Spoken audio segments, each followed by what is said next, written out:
Assalamualaikum warahmatullahi wabarakatuh. Jumpa lagi di Radio Jurik. Alangkah lebih baiknya buat yang baru menemukan Radio Jurik, bantu di subscribe dan dipijit tombol loncengnya. Terima kasih.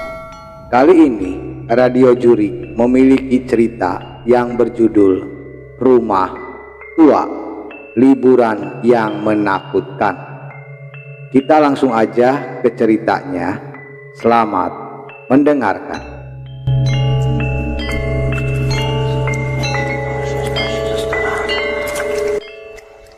Di sebuah desa terpencil di kaki gunung ada sebuah rumah tua yang telah lama ditinggalkan. Ceritanya, rumah itu pernah dihuni oleh seorang dukun sakti yang memiliki banyak pusaka dan ilmu gaib. Namun sejak beliau meninggal, tidak ada yang berani mendekati rumah tersebut karena konon katanya roh-roh penunggu masih berkeliaran di sana. Suatu hari, sekelompok mahasiswa dari Jakarta memutuskan untuk menghabiskan liburan mereka dengan berpetualang ke desa tersebut. Mereka terdiri dari inisial Perdi, Wati, Beni, dan Lina. Mereka adalah pecinta alam sekaligus penikmat cerita-cerita mistis. Kedatangan mereka di desa tersebut disambut dengan peringatan dari penduduk untuk tidak mendekati rumah tua itu, apalagi menginap di dalamnya. Namun peringatan itu hanya membuat mereka semakin penasaran. Malam pertama mereka memutuskan untuk mendirikan tenda tidak jauh dari rumah tua itu. Suara aneh mulai terdengar, suara ketakutan dan ketukan kayu, bisikan halus dan langkah kaki tanpa arah. Namun mereka menganggapnya hanya angin malam yang menerpa pepohonan di sekitar. Keesokan harinya Perdi menantang teman-temannya untuk masuk dan menjelajahi rumah tua tersebut. Dengan perasaan yang campur aduk antara takut dan penasaran, mereka masuk di dalamnya. Mereka menemukan benda-benda pusaka dan tulang belulang yang tersebar di lantai. Inisial Wati yang memiliki kepekaan terhadap hal-hal mistis merasa ada yang tidak beres. Dia merasa seperti mereka sedang diawasi. Mereka mulai mendengar suara langkah kaki mengikuti mereka. Tapi ketika mereka menoleh, tidak ada siapa-siapa. Suasana semakin mencekam ketika sebuah cermin tua di sudut ruang tiba-tiba pecah dengan sendirinya. Membuat mereka semua terjelonjak kaget. Inisial Lina yang biasanya pemberani mulai merasa takut dan menyarankan untuk segera meninggalkan rumah itu. Namun sebelum mereka sampai keluar, pintu utama tiba-tiba tertutup dengan keras dan terkunci dari luar. Mereka coba mendorong dan menendang pintu itu, tapi sia-sia. Mereka terjebak di tengah kepanikan. Mereka mendengar suara lantang dari arah ruang tengah.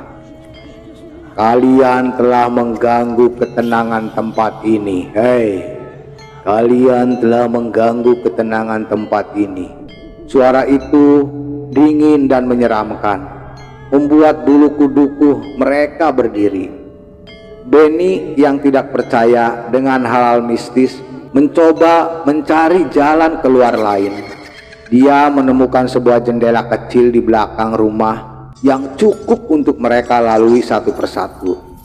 Satu persatu mereka berhasil keluar. Namun ketika giliran Perdi, sesuatu menariknya kembali ke dalam. Teriakan Perdi menggema, tapi ketika yang lain mencoba masuk kembali untuk menyelamatkan, pintu itu sudah tidak bisa dibuka lagi. Mereka berlari kembali ke desa untuk meminta bantuan penduduk di desa tersebut yang sudah mengantisipasi hal-hal ini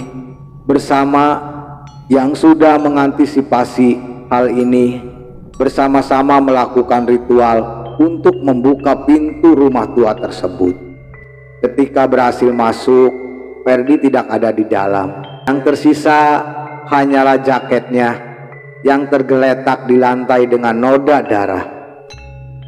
Pencarian dilakukan selama berhari-hari, tapi Perdi tak kunjung ditemukan. Penduduk desa mengatakan bahwa dia telah diambil oleh penunggu rumah tua itu sebagai peringatan bagi yang lain agar tidak mengganggu ketenangan mereka. Sejak itu tidak ada lagi yang berani mendekati rumah tua di kaki gunung itu. Keempat mahasiswa itu kembali ke Jakarta dengan rasa duka dan ketakutan yang mendalam. Mereka berjanji untuk tidak pernah lagi mengabaikan peringatan dan cerita mistis dari tempat-tempat yang mereka kunjungi. Kisah mereka menjadi peringatan bagi siapa saja yang mencoba menantang dunia gaib. Dan rumah tua itu masih berdiri dengan kokoh di kaki gunung, menyimpan banyak cerita, yaitu cerita misteri yang belum terungkap, menunggu korban selanjutnya yang cukup berani untuk mengganggu ketenangannya. Sehingga sampai sekarang Perdi belum diketemukan, entah kemana jasadnya. Mungkin menjadi penunggu rumah tua tersebut. Selesai. Itulah cerita Radio Jurik yang memiliki judul Rumah Tua, Liburan yang Menakutkan. Buat teman Radio Jurik semuanya dimanapun kita berada, harus lebih berhati-hati bahwa memang dunia lain itu ada. Alangkah lebih baiknya buat teman Radio Jurik bantu di subscribe dan dipijit tombol loncengnya agar bisa mengikuti cerita-cerita Radio Jurik yang lebih seru dan lebih seram lagi. Terima kasih. Kami mengucapkan buat teman Radio Jurik semuanya, selamat beraktivitas dan tetap semangat. Hantu itu ada.